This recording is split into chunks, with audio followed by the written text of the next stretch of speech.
Effectivement, ça demande de la patience, de l'attention, de parler, d'expliquer ce qui se passe pour que le conjoint puisse adapter aussi la relation quand elle commence à revenir.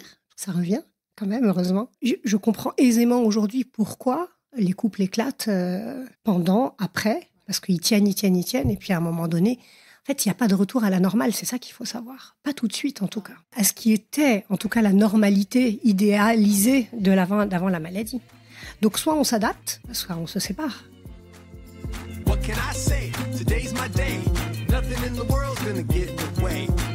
Je suis MC, la rebelle en tutu, et tu écoutes Crush, le podcast qui explore la magie des premiers jours des histoires d'amour. Tous les mardis, je fais la révolution en recevant à mon micro un ou une invitée qui me raconte à cœur ouvert la rencontre qui a un jour bouleversé sa vie. Si tu veux découvrir l'actu et les coulisses du podcast, rendez-vous sur Instagram sur le compte @crush_le podcast. Il y a 26 ans, à bord d'un petit avion cubain, Daphné donne sa main à Joël pour la première fois. Il est assis à côté d'elle, il va la rassurer le temps du vol. Cette étreinte sera la première d'une longue série pour Daphné et Joël, puisqu'ils ne vont plus jamais se lâcher la main. Il sera toujours là pour elle, dans les bons moments comme dans les épreuves. Quand Daphné apprend il y a 1 an qu'elle est atteinte d'un cancer du sein très agressif et qu'elle va devoir se battre comme une lionne pour continuer à vivre, Joël lui prend encore une fois la main et reste à ses côtés pour affronter la maladie. Daphné s'estime chanceuse. Elle ne fait pas partie de ces 50% de femmes qui font face seules à l'épreuve du cancer. Bienvenue dans ce nouvel épisode de Crush, main dans la main. Daphné, est-ce que tu veux bien te prêter au jeu de la question rituelle de Crush en te décrivant en 5 hashtags, s'il te plaît ? Oui, alors, effectivement, c'est un exercice qui n'est pas si facile que ça, parce qu'en fait, il nécessite de se dévoiler, plus que de dire juste « je suis une femme mariée avec tant d'enfants », etc. Le premier hashtag que je donnerais, c'est hashtag « je suis une éternelle optimiste ». Génial. Ça, c'est vraiment mon hashtag de toujours. Je pense que c'est ce qui me caractérise envers et contre tout. J'ai cette philosophie de dire, deuxième hashtag, je ne baisse jamais les bras, je regarde toujours les yeux au ciel. J'aime la vie ou vivre pleinement. Ça serait un de ces hashtags-là qui ressemblerait à ça. Parce que là-dedans, je vais y mettre mon amour pour la bonne bouffe. J'aime manger, j'aime un bon vin, j'aime un spectacle, j'aime rire, j'aime pleurer, j'aime chanter. J'aime tout ce qui fait hashtag vibrer les émotions. Quelque chose comme ça aussi. C'est difficile vraiment d'aller chercher un seul... C'est fait pour se rencontrer, Daphné. Tu crois ? Ouais. Bah, écoute, je crois qu'il n'y a pas de hasard. Si tu me dis ce hashtag-là, alors c'est qu'on est fait pour se rencontrer. Et puis, le hashtag, il n'y a pas de hasard dans la vie. C'est vrai ? Ok. Très bien. Je pense qu'on est déjà pas mal. Daphné, tous ces hashtags, optimisme, amour de la vie, des bonnes choses, toujours garder le moral, je crois que c'est une philosophie qui t'a accompagnée cette dernière année. Oui. Tu as vécu quelque chose de particulier. Est-ce que tu veux nous en parler ? Parce que je pense que ça peut expliquer pas mal des éléments de l'histoire de la rencontre que tu vas nous raconter. Oui, j'ai vécu un événement de la vie qui arrive à de nombreuses femmes dans le monde. C'est celui de la découverte d'un cancer très agressif dans mon sein gauche. Et donc un bouleversement majeur de tout. Bouleversement de l'organisation du quotidien, donc du temps. Bouleversement des émotions, bouleversement du corps, parce que c'est d'abord le corps qui va aussi être très, très transformé et qui va subir cet événement-là. Et donc, finalement, un réajustement de tout ce qu'on croyait acquis. Et c'est ça qui est assez intéressant, en fait. C'est-à-dire qu'il y a quelque chose qui bouge, qui bouscule, un peu comme un tremblement de terre. Et puis, on voit que les choses ont bougé. Et après, reste à savoir, est-ce qu'on les laisse telles que ? Est-ce qu'on les rebouge à nouveau ? Est-ce qu'on estime qu'elles sont là, elles sont stables, elles ne bougent plus, on les laisse ? Voilà, c'est un peu tout ça. Et au milieu de tout ça, il y a l'amour, puisqu'on parle de ça aujourd'hui. On prend conscience que l'amour a plein de formes. Il n'y a pas qu'une façon d'aimer, il y en a plein. Il n'y a pas qu'une façon de le montrer. Il y a aussi dans le fait de ne pas le montrer parfois, mais dans certains actes, de comprendre qu'il y a quand même de l'amour qui est présent ici. C'est d'autant plus important qu'on sait qu'aujourd'hui, environ 50% des femmes touchées par le cancer se retrouvent seules. C'est bien que... Ouais, c'est énorme. Ouais. C'est bien la preuve que je pense qu'il y a une méconnaissance de l'amour, de ce qu'on peut en faire, ou dans l'attente, j'en sais rien, je sais pas, il faudrait explorer ça peut-être. Mais ce qui est sûr, c'est que souvent, quand on s'est présenté devant les médecins, mon mari et moi, ensemble, on a souvent eu les médecins qui nous ont dit « c'est extraordinaire de vous voir tous les deux ». Sur le coup, on ne comprenait pas pourquoi dès le début. Et puis, on se rend compte au fur et à mesure que je parle, que je raconte mon histoire, que je rencontre d'autres femmes, qu'en fait, c'est vrai que c'était assez exceptionnel. Ça n'a pas été si simple que ça, il faut le dire. Ça a demandé qu'on se parle beaucoup. Ça a demandé que chacun prenne sur soi, parce que c'est des moments très difficiles à vivre. Mais si on se parle, si on s'autorise à se dire un certain nombre de choses, même parfois des choses dures, alors on se comprend et on arrive à avancer quand même ensemble. Et quand tu dis qu'il y a une femme sur deux qui est seule, c'est-à-dire qu'à la fin de son cancer ? Alors parfois pendant. Ouais. Parfois pendant et puis parfois à la fin. Parce que la réalité, c'est que la vie de couple telle qu'on la fantasme, elle n'existe pas pendant un cancer. Il n'y a pas de désir, il n'y a pas, évidemment, pas de relation sexuelle. Enfin, en tout cas, ça dépend des personnes, ça dépend de la manière. Moi, j'ai eu un cancer tellement agressif que j'ai eu un traitement qui m'a foutu à plat, par terre.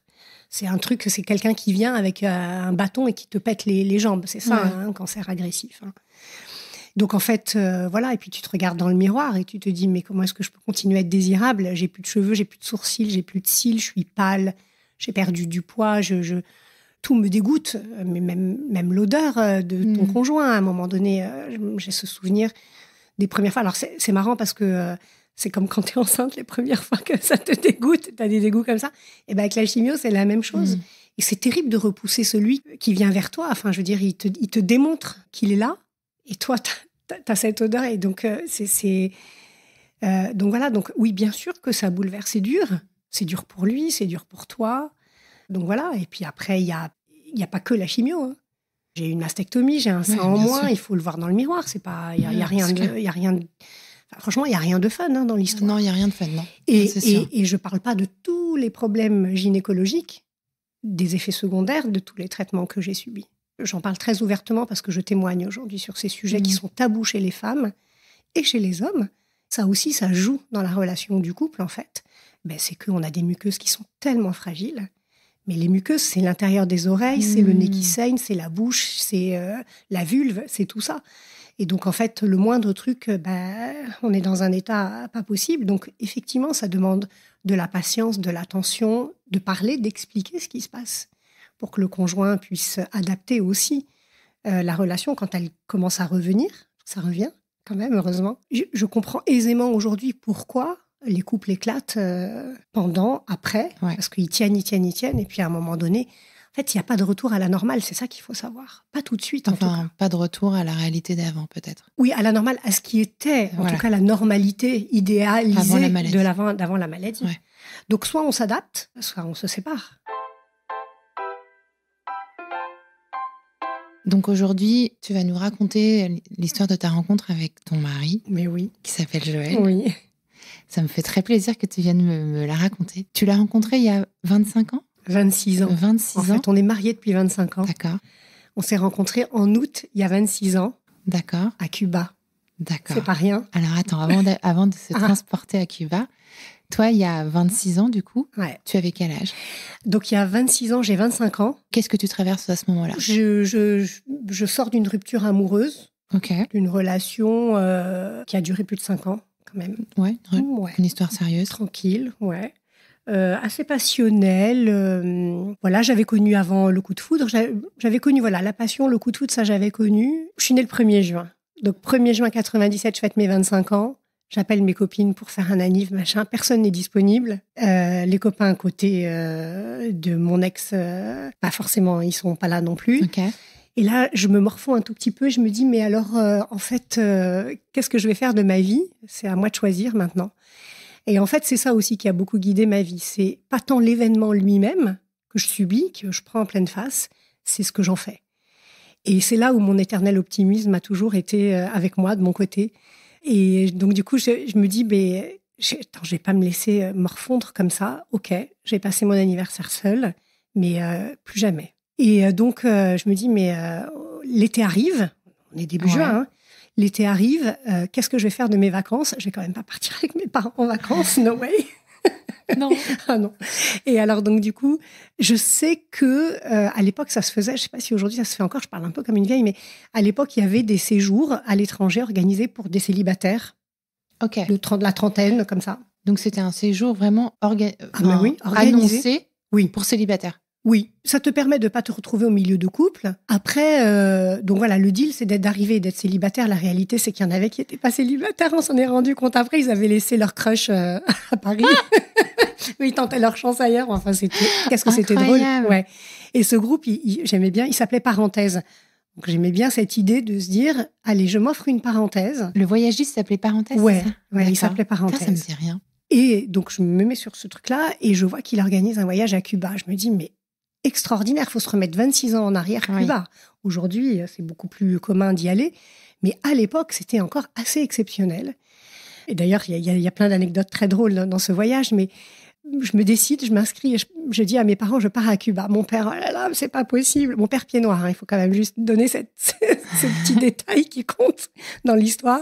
Mon père me dit, mais qu'est-ce que tu vas aller faire à Cuba? Oh là là, mais ce pays et tout. Ouais. Je lui dis, écoute, papa, franchement, j'ai besoin vraiment de prendre de la distance. C'était ça, hein, le terme. Je pouvais pas aller plus loin, là. Et me voilà partie à Cuba avec un groupe. J'arrive à l'aéroport, je connais personne. Ouais. Et là, une nana arrive vers moi et me dit « Toi, on va partager notre chambre ensemble ». Je suis arrivée très tard à l'aéroport. Je me suis rendu compte qu'ils avaient déjà fait des répartitions de chambres.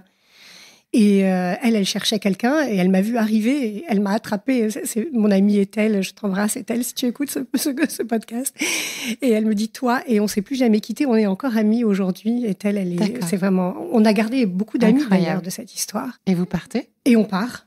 Vous êtes combien? On est, que je te dise pas de bêtises, une quarantaine. Ah oui, c'est grand. Oui, un bon groupe. Ah oui, c'est pas une quinzaine, quoi. Non. 30-40 personnes, on était assez nombreux quand même. Okay.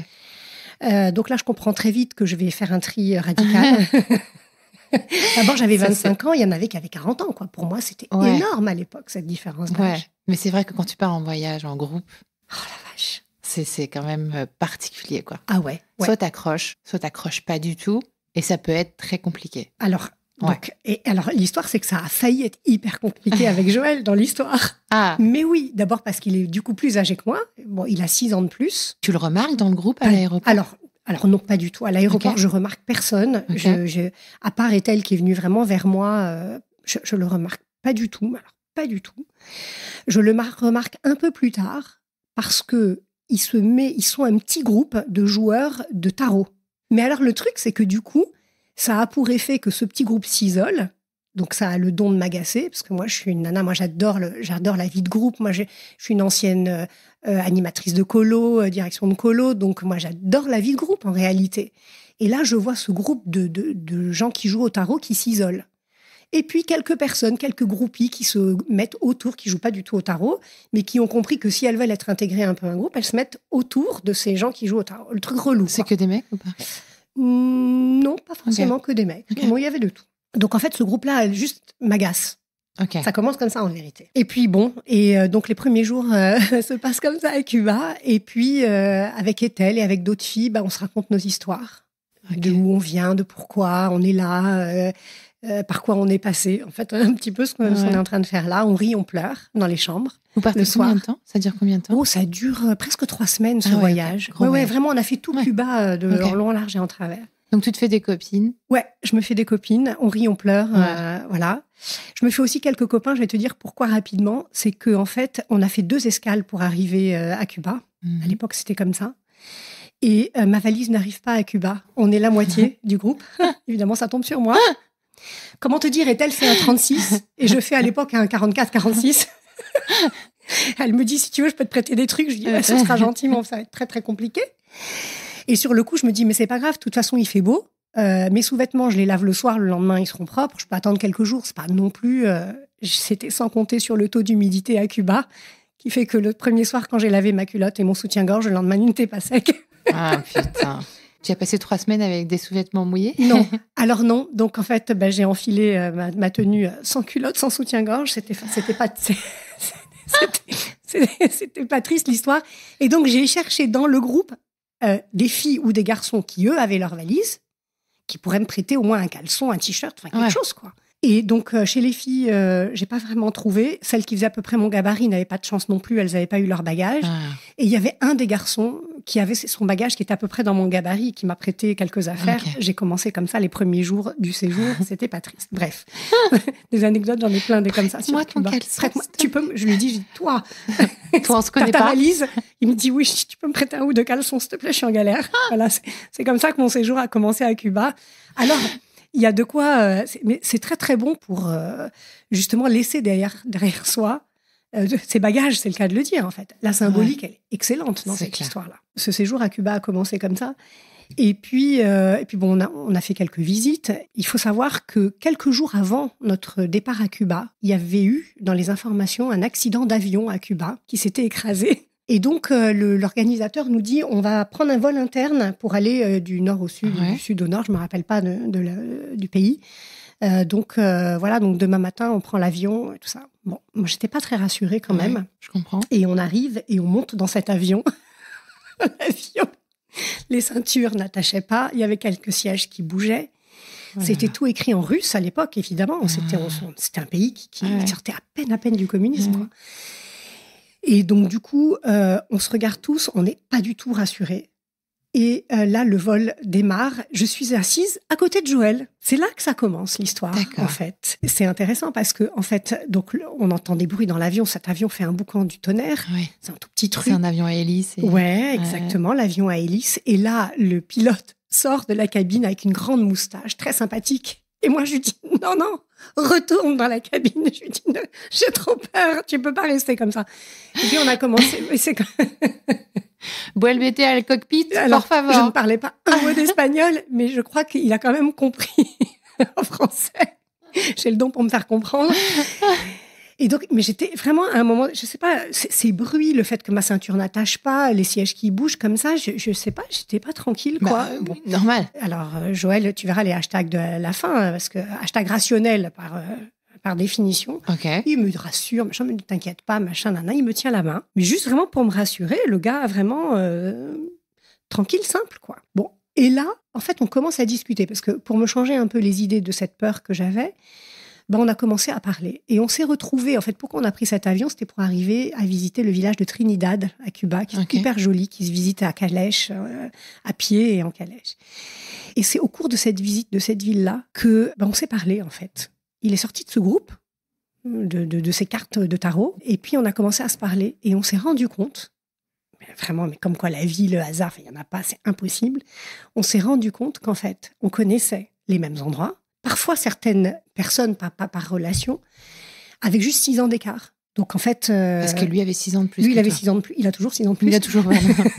Et donc, du coup, avec ces 6 ans d'écart, en fait, on avait fréquenté les mêmes endroits, mais forcément, on n'avait pas pu se croiser. C'était impossible de toute façon. Il a fallu qu'on aille à Cuba pour finalement... Prendre un avion pourri. Et prendre cet avion pourri pour discuter et se dire, mais en fait... Et pas que ça, en fait. C'est-à-dire que sa sœur s'était mariée.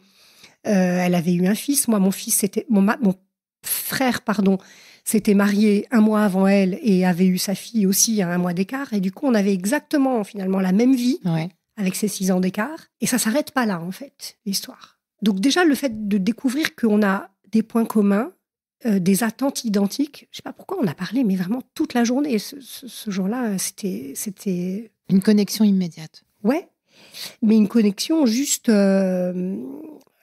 assez naturel. Il n'y avait pas de séduction, il n'y avait pas tout ça. D'abord, j'en avais pas du tout envie. Moi, je suis arrivée là-bas, j'avais pas du tout l'intention. Ouais. Je savais ce que je voulais pas, ça c'était sûr.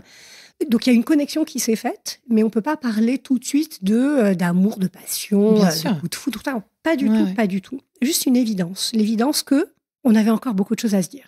Je crois que je pourrais le décrire un peu comme ça, ce moment-là. Et puis voilà, et puis finalement, au fur et à mesure, il a lâché les jeux de tarot. Il continuait un peu quand même, dans les moments un peu de détente, etc. Mais dans les autres moments, il avait lâché ce groupe un peu. Et il était un peu plus avec moi. Jusqu'à ce qu'on arrive vers la fin du séjour, les 3 derniers jours. Et on arrive à Varadero, qui est la ville balnéaire. Bon, à l'époque, il n'y avait pas grand-chose là-bas. On n'avait pas de l'eau courante pour se laver. On allait se laver dans les douches sur la plage. Enfin bon, c'est plein d'anecdotes, ce voyage, évidemment. Et un soir, à Varadero, il vient me voir et il me dit, tu sais, j'aimerais t'inviter au restaurant. Je voudrais qu'on sorte du groupe, parce qu'on mangeait tous toujours ensemble, etc. Et il m'a dit, il paraît qu'ils font des langoustes sur la plage. Est-ce que ça te dirait d'aller manger avec moi au restaurant, etc. Je dis, mais ouais, volontiers.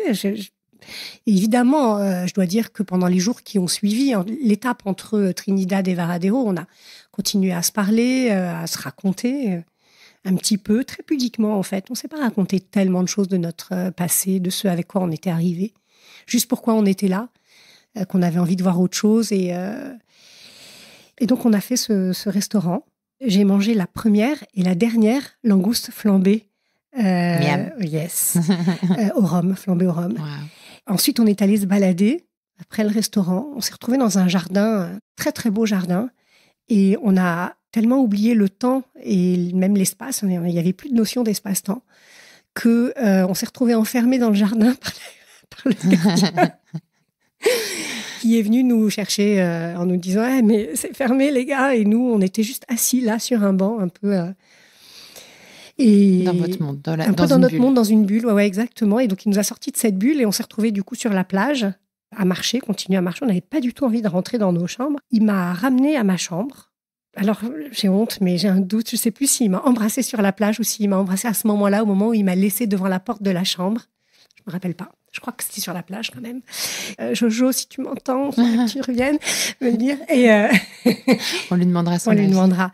Il pourra nous faire un petit vocal si lui s'en rappelle. Peut-être, oui, il s'en rappelle, j'en suis certaine. Et il me dit à ce moment-là, je viens de chercher demain matin, je voudrais qu'on voit le lever du soleil ensemble, avant qu'on reparte. C'est rare de voir un lever du soleil. Ouais. On n'en voit pas beaucoup. Et donc je lui dis, mais à quelle heure? Il me dit, en 5 heures. Ah oui. Et donc il était déjà très très tard. Oui. Je crois qu'on a dormi 3 heures. Oui. Enfin, dormi. Parce que quand je suis rentrée, évidemment, Ethel m'attendait. Alors, c'était comment, raconte.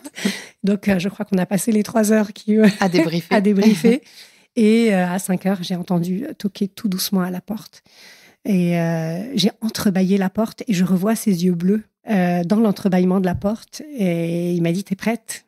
Et je lui ai dit, ouais. Et on est allé sur la plage, on s'est juste assis et on a attendu de voir le lever du soleil. Et à partir de ce jour-là, on ne s'est plus jamais quitté, mais jamais. C'est-à-dire qu'il fallait qu'on se voit au moins à un moment donné dans la journée. Donc après le travail, même quand on est rentré, donc parce que du coup après on est rentré à Paris et on s'est vu tous les jours. Vous vous dites des choses à ce moment-là? Vous vous dites c'est parti, c'est officiel ou tout se fait naturellement comme notre discussion au départ? Ouais. Rien, on se dit rien. C'est juste normal, évident, sans effort, sans contrainte, juste comme ça quoi. C'est tout. Vous rentrez à Paris? On rentre à Paris. Ça va très, très vite. 4 mois après, il me demande en mariage, au mois de décembre. Vous habitez ensemble à ce moment-là? Non, on n'habite pas ensemble, mais je passe beaucoup de temps quand même chez lui. J'imagine. Moi, j'habite en grande banlieue parisienne. Lui, il habite dans Paris. Donc, si on veut se voir plus souvent, évidemment, on est obligé d'être plus ensemble. Donc, on vit pas vraiment ensemble, mais on est tout le temps ensemble. Okay. En fait, vraiment, clairement. Donc, il me demande en mariage au mois de décembre, de manière très romantique aussi. Vas-y, raconte. Il m'emmène à Deauville. C'est l'endroit de son enfance. Il aime beaucoup aller là-bas. Et il m'emmène aux Normandies. Et on va près du piano-bar. Si vous allez aux Normandies, encore aujourd'hui, 26 ans après, il y a toujours le même piano, au même endroit, avec le fauteuil sur lequel nous sommes assis. Et donc, je le montre à mes enfants maintenant de temps en temps. Génial. Quand on y va, j'aime bien leur dire, c'est là. Ah, j'adore. Et donc, on était assis l'un à côté de l'autre sur ce tout petit canapé. C'est les meubles un peu anciens, comme ça, en Normandie. Et voilà, et il me dit, écoute, je sais plus, je crois qu'il m'a dit, je voudrais que tu deviennes ma femme ou quelque chose comme ça. Donc, c'était merveilleux. Et donc, pareil, un moment hors du temps. Et puis, juste après, on est rentré à Paris et puis on a vu le concert de Charles Aznavour. Et puis après, voilà, la musique a beaucoup... compté aussi, on a beaucoup, il y a eu beaucoup d'événements de nos vies qui ont été marqués par des concerts, par des choses comme ça. D'accord. Dans un des moments de notre vie difficile où on a perdu un bébé, il m'a emmené à Las Vegas voir Céline Dion. C'est vrai. Ouais. Il a fait des choses comme ça. Il peut être à la fois prévisible, parce qu'il est très rationnel, très rigoureux, très machin, et à la fois imprévisible pour ce genre de choses. D'accord. Ouais. Et aujourd'hui, 25 ans plus tard? Alors, 25 ans plus tard, il est là, je suis là, on est là ensemble. Vous avez eu des enfants? On a eu 3 garçons. 3 garçons? Ouais. Qui ont quel âge maintenant? Qui ont du coup 24, 22. Ah oui, ça allait très vite. Oui, ça a été très vite. Et 13 pour le petit dernier. Ah. Ça a été un tout petit peu plus compliqué. Il y a eu quelques événements aussi entre le deuxième et le troisième. Okay. Et cette évidence, elle nous a porté jusqu'à aujourd'hui, avec les hauts et des bas des couples. Attention, il n'y a rien de miraculeux. On n'est pas dans un film. C'est la vraie vie. Et malgré les événements de la vie, on est toujours là, ensemble. Et je pense que c'est ça réellement que j'aime retenir, c'est de se dire que on est sorti de tous les clichés dès le départ. Pas de coup de foudre, pas de trucs extraordinaires, juste l'évidence. Et cette évidence qui nous a porté jusqu'à aujourd'hui et qui nous a permis de surmonter ensemble les épreuves de la vie, qui ne nous ont pas épargnés pour le coup. Non, qui ne vous ont pas épargnés. Et dans cette dernière année où toi, tu as traversé ton cancer, oui. Tu me disais que pour toi, c'était quelque chose de particulier d'avoir réussi à surmonter cette épreuve avec lui. Oui. Alors, on était ensemble au diagnostic. On était ensemble pour la première chimio. Pas la suite. De toute façon, ça n'a pas d'intérêt d'être tout le temps accompagné. Enfin, en tout cas, moi, j'en trouvais pas l'intérêt. Mais en tout cas, pour la première, il était là. Oui, on a surmonté cette année difficile. On s'est aussi beaucoup parlé. On s'est dit des choses pas forcément faciles. Parce que l'amour change. Et nous avec, et nous aussi, on change. Il change, l'amour change parce que nous, on change aussi, finalement. Et que c'est une question d'adaptation. Et il y a eu un moment où je me souviens lui avoir dit, mais je sais que tu m'aimes, je sais que tu as peur pour moi, parce que c'est ça aussi, c'est-à-dire que en fait, la peur vient couvrir et cacher plein de choses. En fait, elle prend le dessus sur trop de choses, et il ne faut pas la laisser prendre le dessus, parce qu'en fait, elle donne pas du tout de bons conseils, la peur. Pas du tout. Et cette peur faisait qu'il préférait se tenir à l'écart d'un certain nombre de choses. C'est ça le danger, c'est de se tenir à l'écart au moment où justement, personne qui vit ça, on a le plus besoin, même parfois dans le silence, sans avoir besoin de rien se dire, mais juste être là. Et ça, tu lui as dit? Oui. Et vous avez réussi à être ensemble? Oui. Ouais. Oui. Pour moi, j'imagine que c'est effectivement garder le canal de communication qui doit être un véritable enjeu. C'est déjà difficile au quotidien dans une vie sans plus d'épreuves que celle du quotidien, mais face à un tel tsunami, j'imagine que le plus dur, c'est ça. C'est ce que tu disais tout à l'heure, en fait, il y a tellement de nuances, de subtilité, toi, dans tes réflexions, dans les projections que tu dois faire des siennes. Et la communication, c'est pas forcément que de parler, c'est simplement garder le lien. C'est maintenir un lien qui parfois est invisible, mais qui existe bien. Et le danger, c'est ça. Le danger, c'est que parce qu'il est invisible, on croit qu'il est plus là. En fait, il est là, ce lien, toujours. Et c'est celui-là qu'il faut maintenir. Et c'est aussi s'autoriser le fait de ne pas être là. C'est-à-dire, si j'ai trop peur, je lui ai dit ça. Je lui ai dit, si tu te sens pas capable d'être là à côté, c'est pas grave. Mais juste dis-le, ne me laisse pas dans l'attente que tu pourrais potentiellement être là. C'est ce qui s'est passé pour la première chimio, en fait. Si je devais rentrer dans les détails, ce serait ça. Je sentais que c'était une épreuve aussi pour lui terrible, quoi. Et il n'arrivait pas à me dire s'il serait là ou pas pour cette première chimio. Et à un moment donné, je lui ai dit, mais tu seras là ou tu seras pas là? Et il m'a dit, il faut que je vois si ça rentre dans mon agenda. Hashtag monsieur, j'organise tout, quoi. Et je lui ai dit, là, c'est pas ça que j'ai besoin d'entendre. C'est là où la communication est importante. J'aurais pu me refermer et vraiment. Et je lui dis, en fait, c'est pas moi qui dois rentrer dans ton agenda maintenant. C'est soit on arrive à se caler ensemble ces moments-là et ton entourage professionnel est capable de comprendre ça, soit tu as vraiment trop peur et tu te caches derrière ça. Et dans ces cas-là, je peux le comprendre, ce n'est pas grave si tu n'es pas là. Mais juste, j'ai besoin de le savoir parce que j'avais des gens qui me proposaient aussi d'être là pour la première chimio. Donc, je devais aussi apporter des réponses aux autres. Et puis en toute honnêteté, c'était pas les autres que j'avais envie d'avoir à côté de moi quand même. C'était bien lui. Donc, même si j'aurais complètement compris qu'il soit pas là. Hein. Donc, cette première discussion, je pense qu'elle a été essentielle et elle a permis après de pouvoir dédramatiser. Bon, on a aussi pleuré ensemble, on a eu peur ensemble. Enfin, je veux dire, ça, on l'a vécu aussi ensemble. Mais ça, c'était important aussi de lui montrer que moi-même, je ne le mettais pas à l'écart de ce que je vivais. C'est ça aussi qui arrive parfois. C'est-à-dire, quand on vit quelque chose de très dur, On a peut-être par protection ou on a envie de mettre les gens à l'écart aussi de ça. Ou peut-être parce qu'on pourrait croire qu'ils ne pourraient pas comprendre. Ils comprennent très bien. Et toi, Daphné, au regard de ça, donc au regard de ta rencontre avec Joël il y a 26 ans, tout ce que vous avez vécu jusqu'à l'année dernière et l'annonce de ta maladie, cette année que vous avez passée à lutter ensemble contre la maladie, est-ce que tu donnes un sens particulier à ta rencontre avec Joël? Comment tu interprètes cette rencontre finalement? Tu disais, il n'y a pas de hasard, par exemple, tout à l'heure. Non, il n'y a pas de hasard. C'est difficile de chercher à rationaliser quelque chose qui ne l'est pas. On peut en prendre conscience, j'en ai conscience, mais le rationaliser, c'est hyper difficile et je pense que c'est justement parce que je rationalise pas ça que finalement, ça simplifie. Mais quand même, il n'empêche que, je pense qu'il avait la capacité émotionnelle, il est d'une grande sensibilité. Je suis en train déjà de dévoiler les hashtags que je voulais dire pour lui. Tu veux qu'on les dise maintenant? On peut les dire maintenant. On peut les dire maintenant. Hashtag, il est hyper sensible, avec tout ce que ça comporte de génial et de difficile, oui. Évidemment. Oui, parce qu'il y a des enjeux pour gérer et vivre avec quelqu'un d'hypersensible. Mais c'est ça. Alors, hashtag, c'est le champion du monde du tableau Excel. Ah, oui. Oh la vache. Alors, pour ça, il est mon opposé absolu. Il met des chiffres dans le tableau Excel. Mais il adore ça, c'est toute sa vie. C'est son métier aussi. Mais... c'est sa façon à lui de se cadrer et de se raisonner, enfin de se... je cherche le mot, mais enfin tu vois ce que je veux dire. Ouais, ça le rassure. C'était le terme que je cherchais. Ça le rassure. Donc voilà, hashtag, c'est un mari formidable, quoi. Il l'a démontré. Je crois qu'il n'a plus rien à démontrer sur ce côté-là. Qu'est-ce que ça a changé? Je crois que ça n'a pas changé grand-chose fondamentalement, c'est-à-dire que je reste toujours une grande fan des histoires d'amour.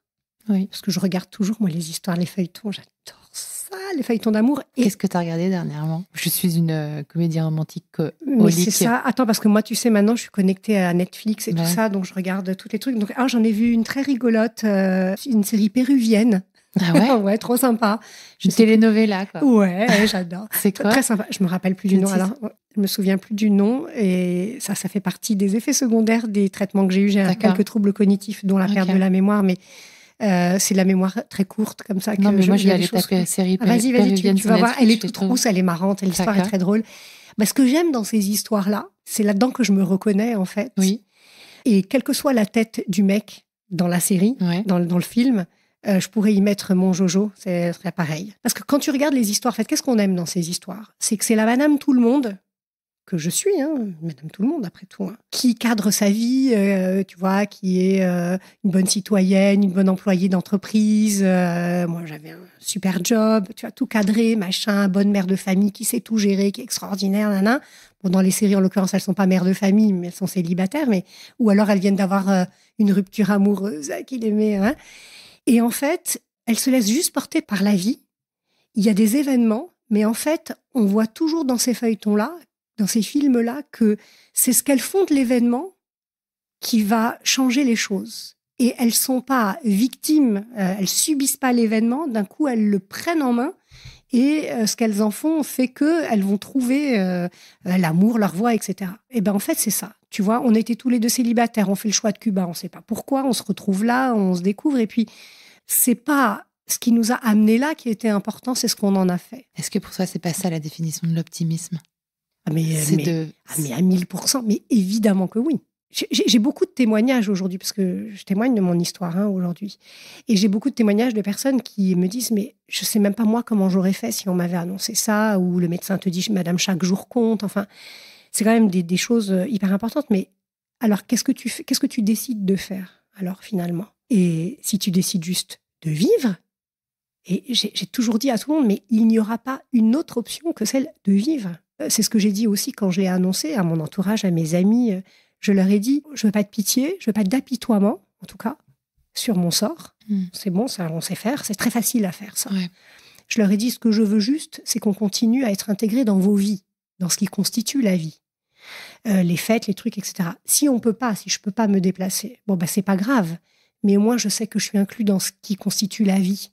C'est un message que j'avais à l'époque enregistré et envoyé comme ça, au milieu de plein d'autres choses, au milieu de l'annonce, etc. Je trouvais que c'était plus simple de l'annoncer comme ça, de manière à ce que tout le monde ait le même message au même moment. Parce que raconter au téléphone à chaque personne, à un moment donné, on est fatigué, il y a des choses qu'on omet de dire ou qu'on n'a pas envie de dire. Je me suis dit, je vais enregistrer ce message, ça sera le plus simple. Et c'est ce qui s'est passé, c'est-à-dire que c'est la vie qui nous a portés. On s'est senti, en tout cas moi, je me suis sentie avec mon mari, mes enfants, ma famille, mais aussi les amis et puis la communauté médicale qui a été extraordinaire. J'avais cette sensation que chacun constituait un maillon et que tout ça représentait comme un filet qui était en dessous moi et que si jamais je risquais de tomber, j'avais ce filet qui pouvait me retenir, j'avais pas peur de tomber. Donc puisque j'avais pas peur de tomber, il fallait juste que j'avance. Et dans cet optimisme-là, j'ai embarqué avec moi mon mari, mes enfants. Et ton entourage. Et mon entourage. Alors, Daphné est en train de me montrer un tatouage qu'elle a à l'intérieur du poignet gauche. Quel est ce symbole ? Ça, c'est ce qu'on appelle un chai. C'est la vie en hébreu. D'accord. Ça veut dire la vie. Et j'ai souhaité le positionner ici, sur l'intérieur de mon poignet, parce que quand tu poses ici les doigts, comme ça, ou comme ça, l'index ou le majeur, tu sens le pouls. Tu sens la vie. C'est quelque chose que j'ai fait un peu sur un coup de tête cet été, je dois dire. Mais j'avais très envie. Je me suis dit, mais comment est-ce que je peux garder à tout jamais cet optimisme, cette rage de vivre ? Et comment est-ce que je peux même la symboliser sans avoir à en parler forcément, mais quelqu'un qui jette un œil et qui voit juste ce tout petit tatouage, il n'est pas très grand. Je me dis que ça peut aller appuyer dans l'inconscient des gens qui vont voir ça juste la même volonté de vivre et d'avancer. Voilà. Je suis beaucoup j'aime beaucoup tout ce qui est symbolique. J'aime beaucoup les symboles. J'aime tout ce que la vie apporte de symbolique pour peu qu'on ait envie de les voir. Donc voilà. C'est celui-là qui m'accompagne désormais. C'est aussi de l'amour. C'est-à-dire que moi, c'est ça que j'aime dans ce terme d'amour. C'est que, en fait, il n'y a pas que l'amour amoureux. Il y a l'amour amitié, il y a l'amour... ça pourrait sembler un peu un perché comme ça, de se dire « Ah, aimons-nous, l'amour, etc. » Mais en fait, c'est la réalité. Si j'aime l'autre, je le comprends dans tout ce qu'il est. Et si même il va me comprendre tel que je suis. Il n'y a pas que l'amour qui amène à la relation sexuelle. Il y a pas, c'est pas ça, c'est pas l'amour-désir. Je pense qu'il y a aussi une confusion entre l'amour et le désir aujourd'hui. Alors que l'amour, c'est puissant, c'est large, c'est grand, c'est immense. Il y a l'amour de soi, qui aussi est tellement important. Je parle pas d'estime de soi, c'est vraiment l'amour de soi. Parce que je pense que pour aimer les autres, il faut d'abord aussi s'aimer soi-même, s'accepter tel qu'on est, avec ses défauts. Et tu sais, il y a un truc qui est assez étonnant, c'est que quand on sort de chimio et qu'on n'a plus de cheveux, plus de cils, plus de sourcils, c'est comme si tu vivais un reboot complet. Ouais. Tu redémarres à zéro, en fait, parce que déjà, dans le miroir, tu te reconnais pas. Et tu te revois. C'est pour ça que j'aime bien ce terme de renaître à la vie, parce que tu te découvres. Alors, tu te vois démuni de tout, en fait, vraiment nu. Pour le coup, c'est vraiment ça. Il n'y a même pas un poil nulle part. Et d'un coup, quand ça revient, quand les traitements s'arrêtent, tout revient progressivement. Les sourcils, les cils, les cheveux. Et comme un arbre au printemps. Mais oui. Et en fait, c'est comme si tu te redécouvrais toi-même, tu redécouvres... Et en fait, tu es obligé de porter un regard sur toi qui est autrement et probablement plus indulgent, finalement. C'est assez étonnant de parler comme ça d'une période, mais ça a ça comme effet, la chimio, c'est de te défaire de finalement tout ton passé, tous tes bagages, on en parlait tout à l'heure avec Cuba, mais en réalité, ça a aussi ça comme effet. Je ne souhaite à personne. Enfin, ce serait tellement bien qu'on n'ait pas à vivre ça pour prendre conscience qu'on peut faire ça sans avoir à vivre des drames, des maladies aussi difficiles. On peut porter un regard, on a le droit de changer le regard sur soi. Et peu importe ce qu'en disent les autres. Cette liberté-là, ça confère une très très grande liberté. Et ça fait tellement bien de se sentir libre. Merci d'avoir écouté cet épisode. Je compte sur toi pour aller mettre 5 étoiles et un commentaire sur ta plateforme d'écoute favorite, notamment Apple Podcast. Ça prend littéralement 30 secondes et c'est crucial pour soutenir mon travail complètement indépendant. Si tu veux venir à mon micro, tu peux m'écrire sur crush.lepodcast@gmail.com Et si tu veux me soutenir financièrement, clique sur le lien Patreon dans le descriptif de cet épisode. 1000 merci pour ton écoute et à la semaine prochaine pour un nouveau Crush.